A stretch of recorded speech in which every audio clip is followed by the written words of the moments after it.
ಸಂಸದ ಆನಂದ್ ಕುಮಾರ್ ಹೆಗಡೆ ವಿರುದ್ಧ ಗುಡುಗಿದ ಕೆಪಿಸಿಸಿ ಅಲ್ಪಸಂಖ್ಯಾತ ರಾಜ್ಯ ಸಂಘಟನಾ ಕಾರ್ಯದರ್ಶಿ ಸೈಯದ್ ಫಾರೂಕ್. ನಮಸ್ಕಾರ, ನನ್ನ ಹೆಸರು Syed Farooq, state organiser secretary KPCC minority. ವಿಷಯ ಏನಂದರೆ, ಅವನು ಅನಂತ್ ಕುಮಾರ್ ಹೆಗಡೆ ಅಂತ ಒಂದು ಎಕ್ಸ್ ಎಂ ಪಿ, ಆಮೇಲೆ ಒಂದು ಮಿನಿಸ್ಟರ್ ಇದ್ದಾನೆ ಎಕ್ಸು. ಅವನಿಗೆ ಮಾನ್ಯ ಮರ್ಯಾದೆ ಇಲ್ಲ, ಎಲ್ಲ ಬಿಟ್ಟು ನಿಂತಿರೋದು. ಯಾಕೆಂದರೆ ಮೊದಲು ಹೇಳಿ ಸಮಾಧಾನ ಬದಲಾಯಿಸ್ತೀನಿ ಅಂಬೇಡ್ಕರ್ ಸಾಹೇಬ್ರದಂದ್ರೆ 3 ವರ್ಷ ಬೆಡ್ಡಲ್ಲಿ ಬಿದ್ದಿದ್ದ, ತಿರ್ಗಾ 3 ವರ್ಷ ಆದ್ಮೇಲೆ ದೇವ್ರೇನೋ ಎತ್ತಿದ್ದಾನೆ, ತಿರ್ಗಾ ಮನೆಗೆ ಬಿಡ್ತಾನೆ ಅವನು. ನೀನು ಏನು ಹೇಳಿದ್ರು ಸಿದ್ದರಾಮಯ್ಯ ಕಾಂಗ್ರೆಸ್ ಪಕ್ಷಕ್ಕೆ ಹೇಳಿದ್ರು ನಿನಗೆ ಟಿಕೆಟ್ ಇಲ್ಲಪ್ಪ ಗೊತ್ತಾ. ಸಿದ್ದರಾಮಯ್ಯಗೆ ಮಾತಾಡೋದು ಮುಂಚೆ ನಾನು ಏನು ಮಾತಾಡ್ತೀನಿ ಅಂತ ತಿಳ್ಕೊಂಡು ಮಾತಾಡೋ ನೀನು. ನಿನ್ಗೇನಿಲ್ಲ ಬಾಯಿ ಇರೋದು. ಸ್ವಲ್ಪ BJPಯಲ್ಲಿ JDS ಅಲ್ಲಿ ಒಂದು 8 ಜನಗೆ ಉಚ್ಚತರು ಆಗ್ಬಿಟ್ಟಿದ್ದಾರೆ, MP ಗಳು, ಎಕ್ಸ್ ಮಿನಿಸ್ಟರ್ಗಳು ಎಲ್ಲ. ಅವ್ರಿಗೆ ದಯವಿಟ್ಟು ಹೇಳೋದು, JP ನಡ್ಡಾ ಅವ್ರು ಬಂದು ಇವ್ರಿಗೆಲ್ಲ ಮೆಂಟಲ್ ಹಾಸ್ಪಿಟಲ್ ಬೆಂಗಳೂರಲ್ಲಿ ಸೇರಿಸ್ರೆ ಒಳ್ಳೇದು ಅಂತ. ಇವರು BJPಗೆ ಪುಷ್ ಮಾಡೋದಕ್ಕೆಲ್ಲ ಹೇಳ್ತಾರೆ, ನಿಮಗೆ ಟಿಕೆಟೇ ಇಲ್ಲಪ್ಪ ಅನಂತ್ ಕುಮಾರ್ ಹೆಗಡೆ. ಏನು ನಿನ್ನ ಬಾಯಿ ಇಲ್ಲ ಐತೆ, ಕಂಟ್ರೋಲ್ ಇಲ್ಲ, ಬಾಯಿಗೆ ಬಂತಾರೆ ಅದು ಇದು ಅಂತ ಹೇಳ್ತಾನೆ ನೀನು. ಈ ಥರ ಎಲ್ಲರಿಗೂ ಇವ್ರ ಮೇಲೆ ಎಷ್ಟು ಜನ ಇದ್ದಾರೆ, 8 ಜನ ಇದ್ದಾರೆ ಇವ್ರ ಮೇಲೆ ಎಲ್ಲ ಇಂಟೆಲಿಜೆನ್ಸ್ ರಿಪೋರ್ಟ್ ಬಿಡಿ. ಯಾಕೆಂದರೆ ಇವ್ರು ಏನು ಬೇಕಾದ್ರೂ ಯಾವಾಗೂ ಏನು ಮಾಡ್ಬೋದು. ಇವ್ರ ಮೇಲೆ ಗುಪ್ತಚರ ಇಲಾಖೆ ನಾವು ಡಾಕ್ಟರ್ ಪರಮೇಶ್ವರ್ ಸಾಹೇಬ್ರಿಗೆ ಹೇಳ್ತೀವಿ, ಇವ್ರ ಮೇಲೆ ನಿಗಾ ಮಡಗಿ.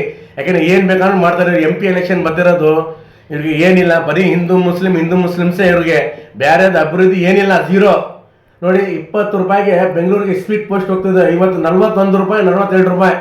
ಏನಿದು ಬೆಳೆ ಜಾಸ್ತಿ, ಗ್ಯಾಸ್ ಬೆಳೆ, ಅದು ಬಿಟ್ಬಿಟ್ಟು ಬರೀ ಹಿಂದೂ ಮುಸ್ಲಿಂ ಸಿದ್ದರಾಮಯ್ಯ ಚಪ್ಪಲಿ ಬಿಟ್ರಲ್ಲ, ಹಾಳಾಕಿಲ್ಲ ನೀವೆಲ್ಲ.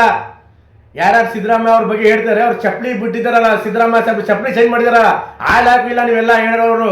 ಮಾತಾಡೋದ್ ಮುಂಚೆ ಯಾರು ಇರಲಿ ಅವನು ಮರ್ಯಾದಿಂದ ಮಾತಾಡಿ. ಸಿದ್ದರಾಮಯ್ಯ ಅಂದ್ರೆ ಟೈಗರ್ ರೀ. 5 ಭರವಸೆ ಕೊಟ್ಟು 5 ಭರವಸೆ ನಾವು ಮಾಡಿದೀವಿ. ನಿಮ್ಮ ಹತ್ರ ಏನು ಬಂಡವಾಳ ಇಲ್ಲ, ಬರೀ ಜಾತಿ ಪಾತಿ, ಅದೇ ಬಂಡವಾಳ ನಿಮ್ದು ಎಲೆಕ್ಷನ್ಗೆ ಗೊತ್ತಾ. ಮಾತಾಡೋದ್ ಮುಂಚೆ ಯಾರು ಇರಲಿ ಅವನು, BJPನವ್ರು JDS ಅವನಿರಲಿ, ಸಿದ್ದರಾಮಯ್ಯಗೆ ಕಾಂಗ್ರೆಸ್ ಪಕ್ಷಕ್ಕೆ ಮಾತಾಡ್ಬೇಕಂದ್ರೆ ಮೇನ್ ಏನೈತೆ ಅಂತ ತಿಳ್ಕೊಂಡು ಮಾತಾಡ್ಬೇಕ ಗೊತ್ತಾ. ನಿಮ್ಗೇನಲ್ಲ ಬಾಯಿ ಇರೋದು. ಇವ್ರಿಗೆ ದಯವಿಟ್ಟು ಈ ಹುಚ್ಚಗಳಿಗೆ ಸೇರ್ಸರ ಒಳ್ಳೇದು ಮೆಂಟಲ್ ಹಾಸ್ಪಿಟಲ್ ಅಂತ ಹೇಳ್ತೀನಿ. ಆಮೇಲೆ DK ಶಿವಕುಮಾರ್ ಆಗಲಿ, ಸಿದ್ದರಾಮಯ್ಯ ಅವ್ರ ಬಗ್ಗೆ ಆಗಲಿ, ಸಿದ್ದರಾಮಯ್ಯ ಅವ್ರಿಗೆ ಏನು ತಿಳ್ಕೊಂಡಿರಪ್ಪ ನೀನು? ಕರ್ನಾಟಕ ಟೈಗರ್ ಇಲ್ಲ, ಇಂಡಿಯಾ ಟೈಗರ್ ಅವರು. ಸಿದ್ದರಾಮಯ್ಯನೇ. ಎಷ್ಟೋ ಬಂದ್ರು, ಎಷ್ಟೋ ಹೋದ್ರು. ಅವ್ರು ಎಷ್ಟು ಚಪ್ಪಲಿ ಚೇಂಜ್ ಮಾಡಿದ್ದಾರೆ, ಅಷ್ಟು ಚಪ್ಪಲಿ ತರ ಲೀಡರ್ಗಳು ಹೋಗಿದ್ದಾರೆ, ಬಂದಿದ್ದಾರೆ ಗೊತ್ತಾ. ನಿಮ್ಮ ತರ ಏನು ನಿಮ್ಮಿಂದ ಏನು ನಾವು ಪಾಠ ಕಳಿಬೇಕಲ್ಲ ಕಾಂಗ್ರೆಸ್ ಅವರು. ಹುಷಾರ್, ಮಾತಾಡೋದ್ ಮುಂಚೆ ಯಾರಿಗೆ ಏನು ಮಾತಾಡ್ತೀನಿ ತಿಳ್ಕೊಳ್ಳಿ. ಇನ್ನು ಎಲ್ಲಿ ಬರ್ತಾರೆ ಪ್ರತಿಭಟನೆ ಮಾಡ್ತೀನಿ ಕಾಂಗ್ರೆಸ್ ಅವರು. ನಿಮ್ಗೆ ಯಾರೇ ಒಂದು FIR ಆಗಿದೆ, ಇಲ್ಲೂ ನಾವು ನೆನೆ ಕೊಟ್ಟಿದ್ದೀನಿ ಕಮಿಷನರ್ ಸಾಹೇಬ್ರ ಆಫೀಸ್ಗೆ ಹೋಗಿ, ನಾವು ಕಾಂಗ್ರೆಸ್ ಪಕ್ಷ ಅವರು ಎಲ್ಲ ಹೋಗಿ ನಾವು ಕೊಟ್ಟಿದ್ದೀವಿ. ಅದು ನಾನು FIR ಆಗ್ತಿದೆ ಗೊತ್ತಾ. ನಿಮ್ಗೇನೆಲ್ಲ ಬುದ್ಧಿ ಇರೋದು, ಎಲ್ಲ ಹುಚ್ಚರು ಆಗ್ಬಿಡಿದ್ರೆ ನೀವೆಲ್ಲ. ಬರೀ ಆಯ್ತಲ್ಲ MP ಎಲೆಕ್ಷನ್ ಇದು. ದಯವಿಟ್ಟು ಡಾಕ್ಟರ್ ಪರಮೇಶ್ವರ್ ಜಿ ಇವ್ರ ಮೇಲೆ ಗುಪ್ತಚರ ಇಲಾಖೆ ಬಿಟ್ರೆ ಒಳ್ಳೇದಂತ ಹೇಳ್ತೀನಿ ನಾವು. ಏನ್ ಬೇಕಾದ್ರೂ ಮಾಡ್ತಾರೆ ಇವರೆಲ್ಲ ತರಲೆ ಬುದ್ಧಿಯವರು. 7-8 ಜನ ಇದ್ದಾರೆ JDS ಅವರು, BJP ಅವರು, ಅವರೆಲ್ಲ ಹುಚ್ಚುಗಳು ಆಗ್ಬಿಟ್ಟಿದ್ದಾರೆ. ಈ ಹುಚ್ಚರ ಮೇಲೆ ಸ್ವಲ್ಪ ಇಂಟೆಲಿಜೆನ್ಸ್ ರಿಪೋರ್ಟ್ ಆಗಲಿ, ಗುಪ್ತಚರ ಇಲಾಖೆ ಆಗಲಿ ಬಿಟ್ಟಿರಿ ಇವ್ರ ಮೇಲೆ.